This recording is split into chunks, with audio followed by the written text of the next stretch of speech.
دیکھنے میں وہ بالکل ٹھیک لگتا ہے نا، ہنستا ہے، بات کرتا ہے، زندگی میں مصروف نظر آتا ہے، مگر جیسے ہی لوگ چلے جاتے ہیں، جیسے ہی رات خاموش ہوتی ہے، نقاب گر جاتا ہے اور تب شروع ہوتا ہے اصل طوفان۔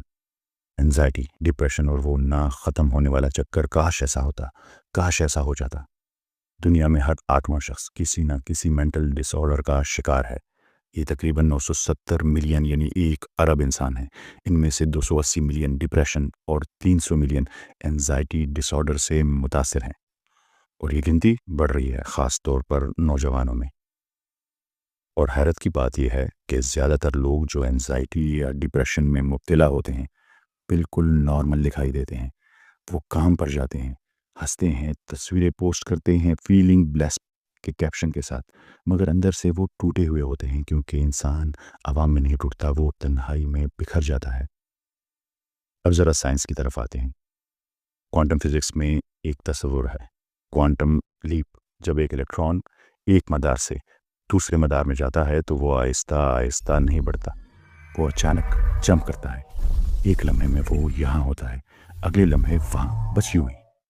زندگی میں بھی کچھ ایسا ہی ہوتا ہے، جب آپ کے اندر کا حال بدل جائے، یہی ہوتا ہے آپ کا کوانٹم لیپ۔ جوئے ڈسپینزا اپنی کتاب breaking the habit of being your self میں کہتا ہے کہ زندگی کی ہر ممکن حالت پہلے سے موجود ہے۔ ہر وہ آپ جو آپ بن سکتے ہیں یا بننا چاہتے ہیں وہ پہلے سے ایگزسٹ کرتا ہے، بالکل ایسے جیسے ہر الیکٹران آربٹ پہلے سے موجود ہوتا ہے، مگر الیکٹران صرف تب جمپ کرتا ہے جب اسے درست انرجی ملتی ہے۔ انسان کی زندگی میں بھی یہی اصول چلتا ہے، جیسے الیکٹران ایک آربٹ میں پھنسا رہتا ہے جب تک اسے نئی انرجی نہ ملے، ویسے ہی انسان اپنی پرانی عادات، یادوں یا خوف میں پھنسا رہتا ہے جب تک وہ اپنی مینٹل انرجی یعنی سوچ، احساس اور توجہ بدل نہ دے۔ اگر الیکٹران ہمیشہ اپنے پچھلے آربٹ کی حالت ہی پر فوکس کرے، مثلا میں تو بس یہی آربٹ ہوں، میں کبھی نہیں بدل سکتا، تو وہ کبھی جمپ ہی نہیں کرے گا۔ اسی طرح اگر انسان ہر وقت ماضی کے پچھتاوے یا مستقبل کی فکروں میں الجھا رہے تو اس کے پاس وہ انرجی ہی نہیں بچتی جو اسے کسی نئی حقیقت یا نئی زندگی کی طرف لے جا سکے۔ جب آپ ماضی کے دکھ بار بار دہراتے ہیں تو آپ کا جسم وہی کیمیکلز دوبارہ خارج کرتا ہے، سیڈنس، گلٹ، ریگریٹ۔ اور جب آپ مستقبل سے ڈرتے ہیں تو جسم کورٹیسول خارج کرتا ہے، جو آپ کو سروائیول موڈ میں رکھتا ہے۔ نہ ماضی حقیقت ہے، نہ مستقبل، اصل حقیقت صرف پریزنٹ حال ہے۔ یہی مومنٹ ہے جہاں آپ اپنا کوانٹم لیپ لے سکتے ہیں۔ اب سوال یہ ہے کہ انزائٹی اور ڈپریشن سے باہر کیسا نکلا جائے۔ سائنس ہمیں 3 اور طاقتور طریقے بتاتے ہیں جو ریسرچ بیکڈ ہیں۔ سب سے پہلا ہے کنیکشن، تعلق، رابطہ، رشتہ۔ کبھی کبھی سکون کسی گفتگو میں نہیں بلکہ کسی احساس میں چھپا ہوتا ہے۔ جب آپ خود کو کسی مقصد، کسی رشتے سے جڑا ہوا محسوس کرتے ہیں تو دل کو یقین سا ملتا ہے کہ میں اکیلا نہیں ہوں۔ یہی احساس دماغ کے اسٹریس سگنلز کو خاموش کرتا ہے، نروس سسٹم کو ریگولیٹ کرتا ہے۔ اسٹینفورڈ یونیورسٹی کی ایک تحقیق، ایک ریسرچ کے مطابق تعلق، رشتہ اور مقصد کا احساس اسٹریس ہارمونز کو نمایاں طور پر کم کرتا ہے۔ دوسرا ہے ہیلپنگ ادرز، یعنی دوسروں کی مدد کرنا۔ کسی اور کا درد کم کرنے سے آپ کے جسم میں آکسیٹوسین اور اینڈروفنس پیدا ہوتے ہیں۔ یہ قدرتی اینٹی ڈپریسنٹس ہیں۔ مطلب کبھی کبھی شفا تب شروع ہوتی ہے جب آپ اپنی نہیں کسی اور کی فکر کرتے ہیں۔ تیسرا ہے گریٹیچیوڈ، شکر گزاری۔ ہارورڈ ہیلتھ کی تحقیق کے مطابق گریٹیچیوڈ یعنی شکر گزاری دماغ کے نیورل سرکٹس کو ری وائر کرتی ہے۔ یہ ڈوپامین اور سیروٹونین کو بڑھاتی ہے۔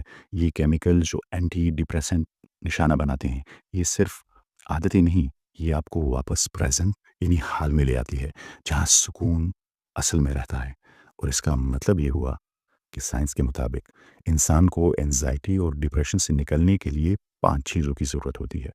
1، کنیکشن، رشتہ، یہ احساس کہ کوئی آپ کے ساتھ ہے، آپ اکیلے نہیں۔ دوسرا، مستقبل کی فکر چھوڑنا، آنے والے وقت پر یقین کرنا۔ تیسرا، ماضی کے بوجھ سے آزاد ہونا، جو گزر گیا اسے شکر کے ساتھ قبول کرنا۔ چوتھا، دوسروں کی مدد کرنا، کسی کے درد کو کم کرنا، اپنے درد کو بلانا۔ اور آخری، شکر گزاری، نعمتوں کو یاد کرنا، ان کا اظہار کرنا۔ لیکن حیرت انگیز بات یہ ہے کہ یہی 5 راستے قرآن شریف نے، قرآن حکیم نے 1400 سال پہلے بتا دیے تھے، لیکن کیسے؟ والضحى والليل إذا سجى یہ صورت ان تمام لوگوں کے لیے ہے جو پریشانی یا ڈپریشن کا شکار ہے۔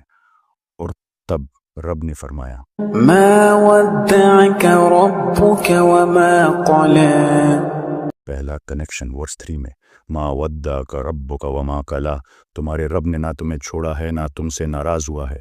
یہ صرف ایک جملہ نہیں، یہ کنیکشن کا اعلان ہے۔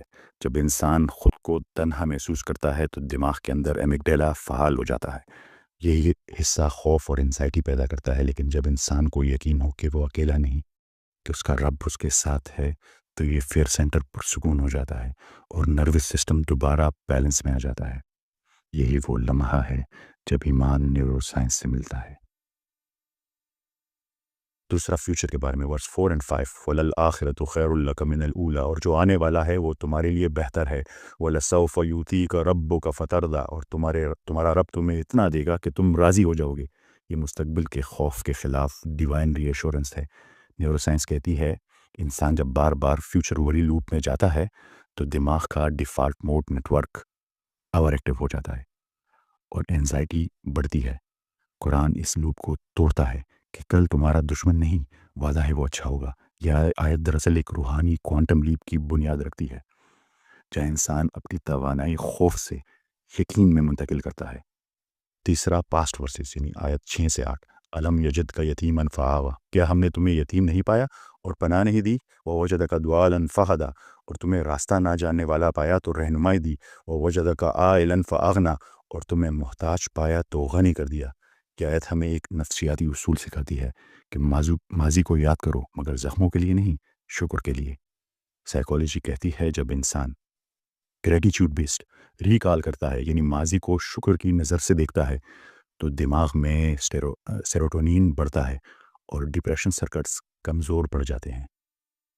اللہ نے نبی پاک صلی اللہ علیہ وآلہ وسلم کو یہی سکھایا کہ اپنے ماضی میں خوف نہیں، کرم تلاش کرو۔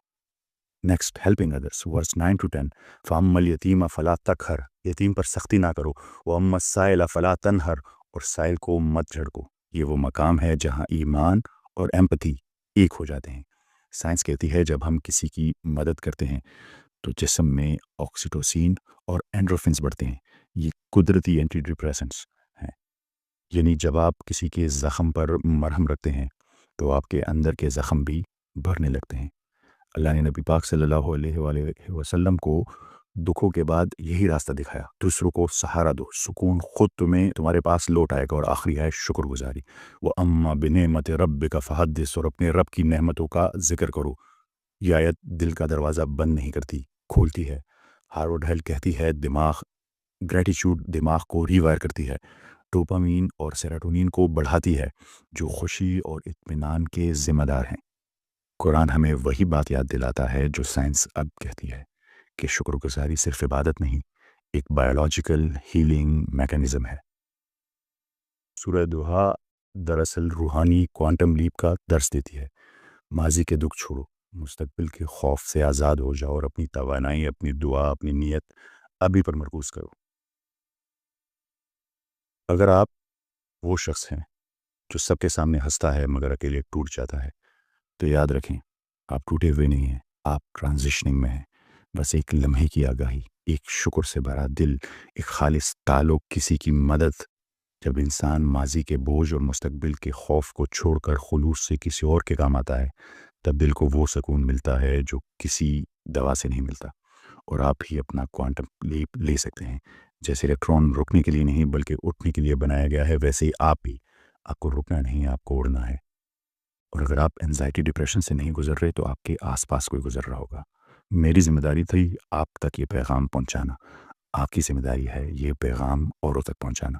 آپ سب کی سماعتوں کا بہت شکریہ، ملتے ہیں اگلی قسط میں۔ اللہ حافظ۔